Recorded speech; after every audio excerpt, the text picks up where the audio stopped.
Black Panther, Wakanda Forever, a visually captivating movie whose plot and synopsis unfortunately don't come along for the ride.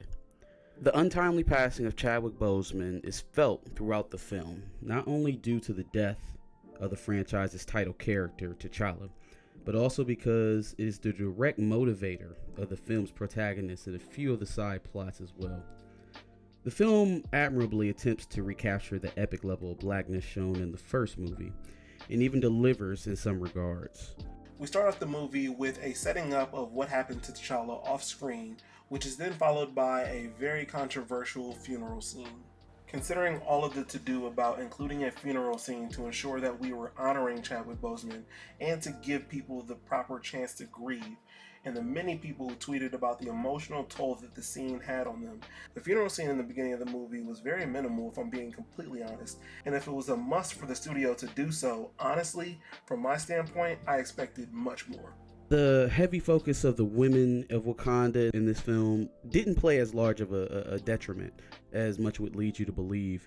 It's more so of the stark lack of black male representation that showed up. I believe, M'Baku wasn't really in the film prominently, maybe about a 25%, maybe up to a third of the movie of the film, and most of his contribution to the film kind of centered around being a mentor or helping guide Shuri through her struggle and her journey.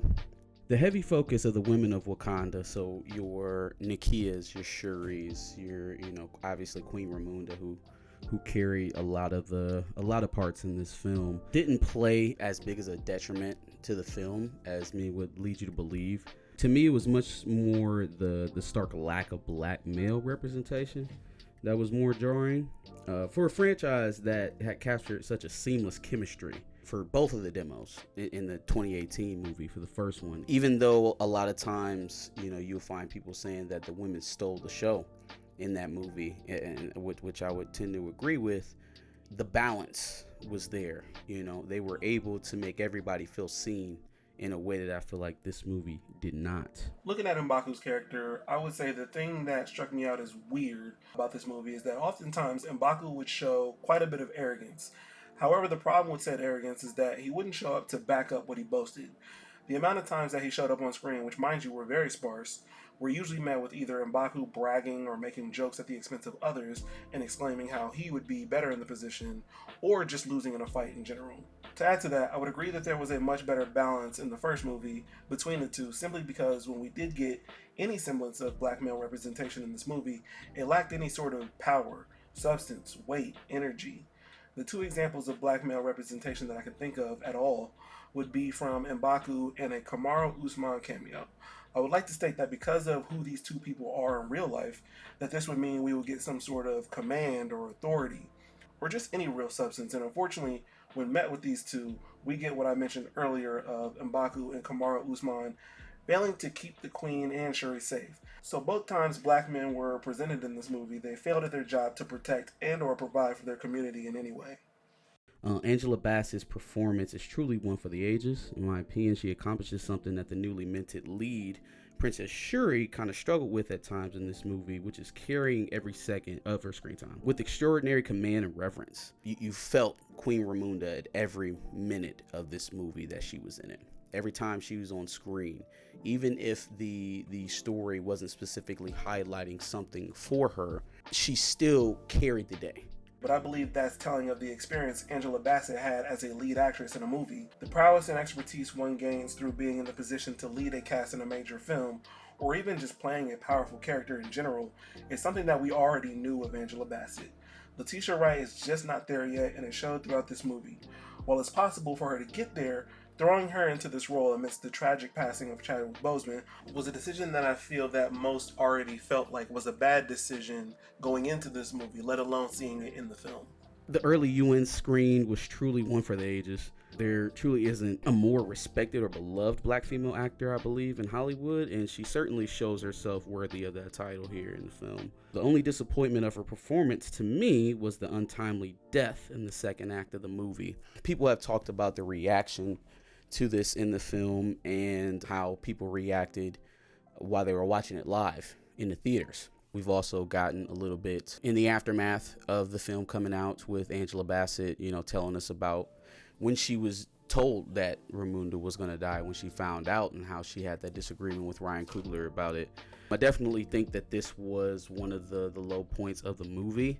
I just got done explaining Angela Bassett was deadlifting this movie for good parts of it, and not so much that it was they clearly needed a new lead and they just tapped the most experienced actor they have on staff. It was truly a great part for her.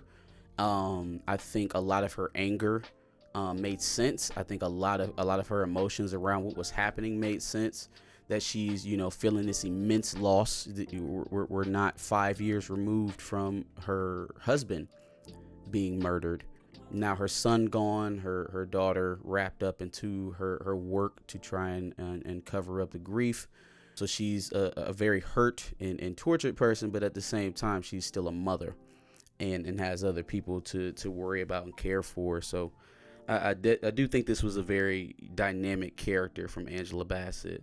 Just it's unfortunate that she had to meet an end in this movie, kind of stopping certain potential for the character. It certainly doesn't write her off for good, but it limits what you can do with her going forward, coming off this great performance. So definitely a low point for me. Her untimely death in the second act making her the latest on a long list of black talent who have found themselves kicking it with the ancestors by way of the MCU franchise. To name a few, you have your Forrest Whitaker, you have Sterling K. Brown, who was in Jobu, the newly named MCU version of T'Chaka's brother. Obviously, you have Michael B. Jordan as Killmonger, who's gone, and then most recently in this movie now we have Chadwick Boseman version of T'Challa and Queen Ramunda, who have also gone to the ancestral plane. So just a lot of bodies coming to pile up in an MCU that is seemingly very obviously lean towards one color.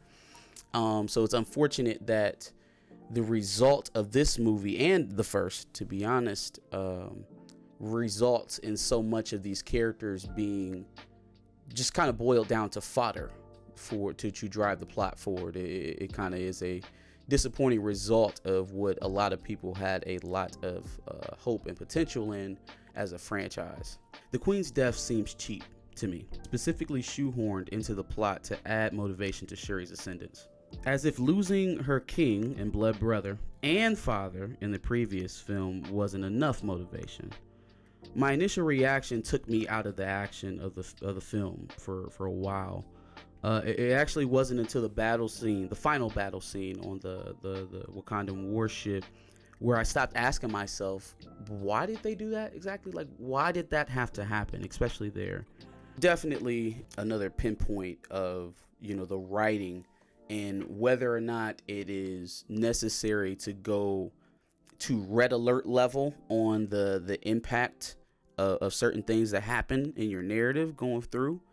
I think you do see these type of tragic stories pop up with a lot of comic book characters, and so you could draw a lot of similes to guys like Ben Parker or hell, any one of the X-Men. There are a lot of similes there. I think what's stark here for me is that in the MCU, those darker backgrounds, those harsher undertones of these characters have been, for the most part, neutralized for a lot of them. For the Hulk, for Tony Stark, for Captain America, for seemingly for Blade coming up. There is going to be a lot of dumbing down of the darkness of the backstory. So I'm wondering, what about this franchise in particular made it okay for us to take the ultra nihilistic view on the background stories or the lore, especially when it veers so far from what the actual canon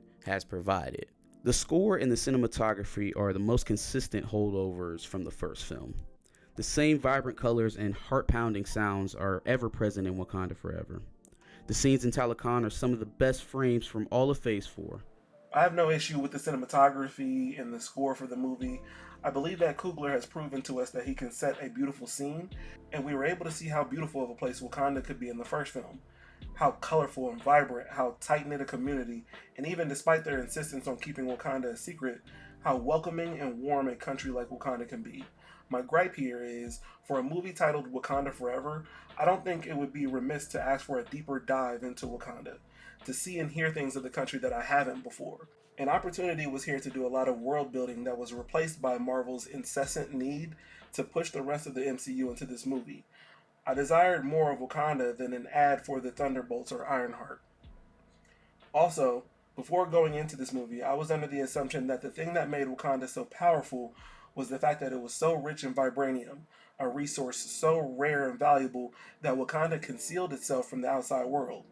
That's what made Wakanda so special and powerful, is that it was so technologically advanced, despite shielding the truth from others who would attempt to use the resource for their benefit, the colonizers. However, we see in this movie that Talokan is also a decent source of vibranium, immediately stripping Wakanda of whatever had made it so special in the first place. As previously mentioned, there were too many times where the country of Wakanda, a country that was proven to be ahead of the rest in many ways, were constantly being outmaneuvered by other forces. For example, let's consider the advanced technology of Wakanda. How was it that Valentina Allegra de Fontaine was able to bug the beads that Ross had and intercept the calls? We're talking about a country that was just making fun of how primitive iPhones were earlier in this movie, and now she's able to counteract the technology of Wakanda by herself. I also believe that Tanakh Huerta held his own as the antagonist here.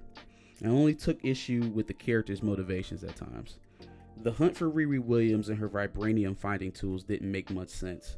If Riri's tech had already fallen into the hands of a hostile third party, how will killing her help? Right? What will taking her off the board solve at that point if the technology has already been leaked out and someone's already using it?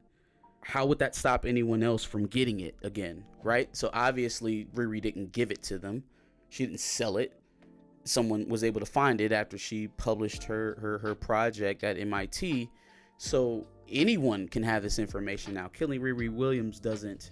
It was just a weird, motivation to push forward through the majority of the movie until we get the scenes with Shuri and Talokan talking to Namor. And even after Namor admits to just testing the Wakandan loyalty, and Shuri and Nakia escape with Riri and killing a Talakanian in the process, does it make sense for the first stop on his world domination list to be the only country that can match you in strength? Wakanda, Namor knows that they are the only country on the planet that could possibly stand up to their force, right? And not necessarily because of the numbers, but because of the technology that they hold, right?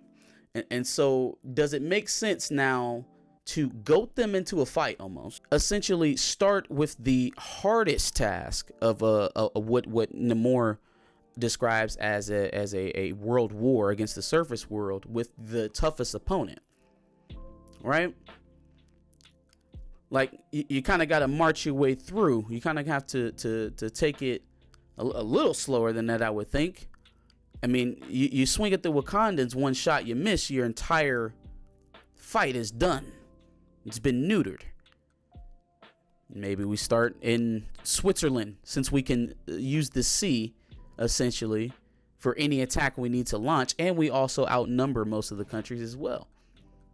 Maybe start out with some weaker countries. Go get Poland and Switzerland, France. Let's just snatch up the whole EU, and then we'll just work our way down. I don't know, maybe too much military strategy there, but I didn't really too much understand the let me kill Riri Williams or I will launch my worldwide attack from Wakanda.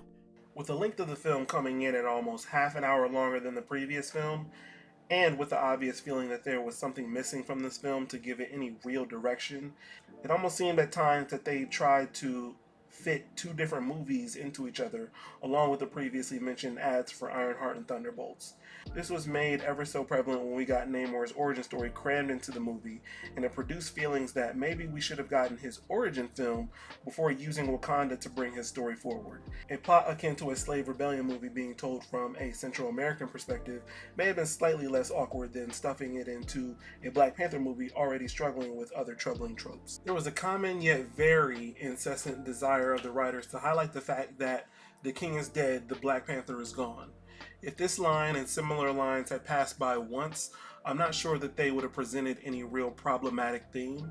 However, not only did I find it extremely insulting as a viewer, but as a sort of wink and nod to the viewer to remind them of the circumstance, I personally was turned off at the notion that any character in the film needed any reminding, let alone the viewer. Sticking with the theme of fuzzy motivations, Shuri has a few moments herself. Shuri is naturally destroyed by the death of her brother and spends a lot of her time after drowning in her work. The obsessive worker turns into a grief-stricken ball of anger from time to time with not much help or explanation from the narrative. She tells us that if she thinks too long about her brother, she will burn the world down. Why, though? Like, at first we were hyper obsessed about, upgrading Wakandan technology and protections and, preparing for eventualities. And then one night on the beach with mom, and all of a sudden we want to burn the world to the ground. Where else did we see that? Where did that come from? It was very sudden. Prior to this scene, we don't get much supporting that viewpoint or looking into that anger, which makes the admission seem a little out of nowhere. In real life, if we understand that part of grief is dealing with anger, right? That's one of the steps of grieving. And we can all get that as human beings. But again, this is supposed to be something of fantasy. And that's assuming that the people that you're trying to tell this story to understand that personal type of loss, that deep type of longing for a person you'll never see again. This is a Disney movie. In real life, we understand that part of grieving is being angry over what was lost. But within the context of the film, that could have been brought out a little more. My last two critiques come on the decision not to recast T'Challa in the mid-credit scene that shows how they plan to carry on his legacy. Given that executive producer Nate Moore and director Ryan Coogler decided not to recast, the most anticipated question became, what happened to T'Challa for this movie? I believe the answer that they came up with actually did more to delineate from this film's $1.3 billion predecessor and the principles it set. So T'Challa dies of an unknown illness, and as he passes, Shuri is racing to recreate a synthetic version of the heart-shaped herb to save her brother. Okay, 1. It is established in the first movie that the heart-shaped herb provides superhuman strength, speed, etc., etc. The greater lore goes even further, stating that the plant makes its bearer impervious to mortal diseases. They don't go quite that far in the MCU, but they do show a glimpse of their medical capabilities while saving Agent Ross from a almost certainly paralyzing, if not fatal, gunshot wound, thousands of miles away from any Wakandan lab or medical center from home, right? In the middle of a half blown up police station. Oh, and they also were able to purge Bucky of his Hydra mind control. How does a country that advanced not know what afflicts their king, let alone allow him to succumb to it? How did it make it past the heart-shaped herb? Why would giving a person who already has the heart-shaped herb in their system more of it purge it of the disease? And the most perplexing, in my opinion, why would King T'Challa languish in silence instead of enlisting the other super genius in his family to help him save his life sooner, especially knowing that he had an heir to raise? Now that one I believe I can answer. The answer, to me, is to mirror the real life passing of Chadwick Boseman. It became apparent when the movie didn't even attempt to explain the unexpected death. It became apparent whenever the grieving characters mentioned T'Challa. They were essentially talking about Chadwick Boseman. That became very apparent at several moments. People have mixed feelings about this part of the movie. Some find it heart-wrenching and beautiful. For me, the minute you decided to kill the character the same way the real person died, you're telling the audience that they are one and the same. Which means you are not just selling the death of T'Challa, you are selling the death of Chadwick Boseman, of which I will never be comfortable with. Lastly, The mid-credit scene. Shuri skips Challenge Day. More deterioration of the Black Panther lore. When did a sitting Black Panther who has the heart-shaped herb ever get to say, nah, I'm gonna just hang on to it, y'all play around? Anyways, to meet Nakia in Haiti, she meets her nephew Toussaint T'Challa Jr. for the first time. Some see this as a compromise from Marvel on the recast T'Challa front. Others see it as a slap in the face to true comic book fans of T'Challa. I see it simply as another step away from the cultural phenomena that was 2018's Black Panther. T'Challa's father killed his own brother, left his nephew alone to fend for himself in Compton. That child then grows older and nearly kills T'Challa, hurling Wakanda and the throne towards all-out war against the colonialist world. Lesson learned? Leaving a child alone away from his kin and his lineage almost destroyed it all. T'Challa shames his father and his ancestors in the ancestral plane for that very thing. So what does he do when he's faced with a similar problem? Sends him to Haiti to abjugate his duty as a prince and die alone while his child and the woman he loves are abroad. Does that feel honorable? Is that the story that you want to tell? Is that the lasting impact that you want to have with the first Black franchise in the MCU? That even given the very tragic series of events that rolled out for T'Challa, for him to be on the brink of losing everything he held dear to the mistake of his father, which was leaving a child, his family, alone. And not necessarily just by himself with no one to look after him, but away from his blood, away from the people who are supposed to love him the most. So given that, T'Challa decides, no, the pressure of the kingdom is too much. Send Toussaint to Haiti. It's inconsistent with what was established in the first film to me. There is no bigger portrayal to the character than that to me. Not only did he repeat the mistakes of his own father, but he also suffered in silence out of pride or ego or whatever the explanation is. We didn't really get it. Not only did he repeat the mistakes of his father, but he suffered in silence out of the pride or ego or whatever it was, when theoretically, given enough time, Shuri could have solved the problem. Unlike Chadwick, who kept his illness a secret, not out of vanity or pride or ego, but because there wasn't anything that anyone could do. And he wanted his privacy. Right?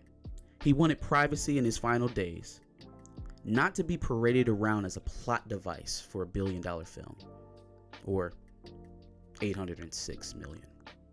All in all, the movie's script struggles with the weight of Boseman's loss, and it's felt throughout the film. The pleasant things about it shine very brightly, but the negatives loom just as dark, in my opinion. It was a virtual roller coaster of emotions to go through. I thought that some of the joking undertones were correctly, or at least adequately placed, but it was hard to snap us out of some of those moments where we were discussing T'Challa, obviously just basically riffing about Chadwick Boseman. Even when there was impending danger, it was hard to get back into the moments that we were supposed to be in because of the levels of emotion that were being pushed here. So that is, I guess, an anticipated effect of, the tone of the movie, but I guess an unanticipated consequence that the cast and crew or director and executive producer didn't foresee.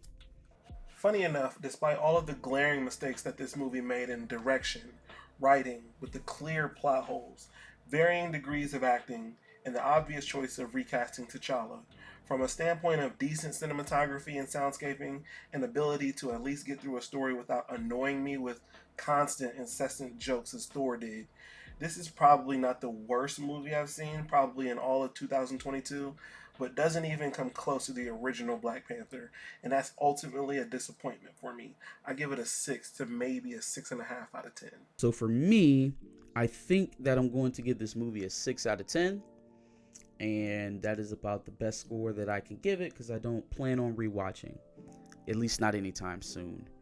This movie has a lot in it that I didn't discuss here, but I wanted to give it the fair shake analytically that I could. I wanted to be able to talk about the music. I wanted to be able to talk about the cinematography. I wanted to be able to talk about the roles that I really liked in the movie. I wanted to be able to talk about some of the arcs and the side plots that I didn't particularly care for. I think they did a lot with pushing other MCU products that probably could have been left out to give more screen time to some of the people that we missed. Would have loved to continue to see what happened with Okoye after she was dismissed from Queen Wamunda. Would have loved to seen what, M'Baku has been doing and the Jabari tribe other than, sitting around waiting to counsel Shuri. That is going to be it for our analytical review. Go ahead and let us know what you thought about the film that we finally posted a review. Give us your thoughts in the comments. Make sure you like, share, and subscribe. And tune in for part 2. It'll be more of a commentary on some of the politics, some of the social commentary in the film. Now we've gotten this out of the way. So thank you.